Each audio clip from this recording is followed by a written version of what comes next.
F block elements. The F block is mainly having two series.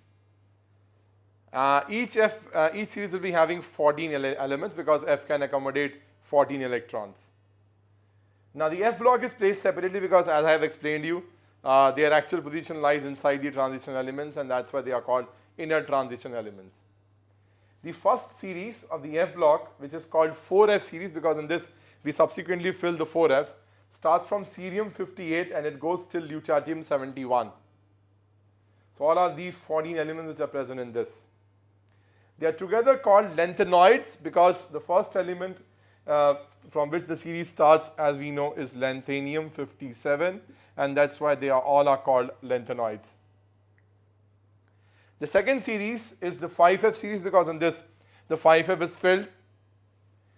Now the series starts from thorium 90 and it goes till lawrencium 103, and these all are the 14 elements present in them: protactinium, uranium, neptunium, plutonium, americium, like this.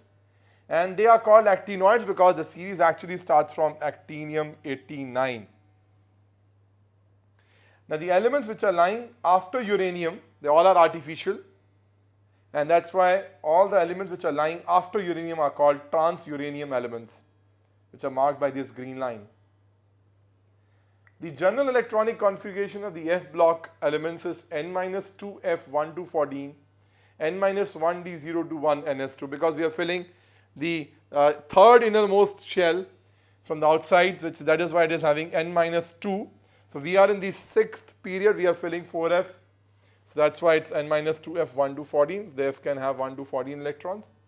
And N-1D0 to 1 because D can have 1 or 0 because that one electron can come to the F and can make it half filled or fully filled. And then we have NS2. So this is the general configuration of the F block elements, which are together called the inner transition elements, and we will study their properties individually when we will be dealing with the D and the F block together.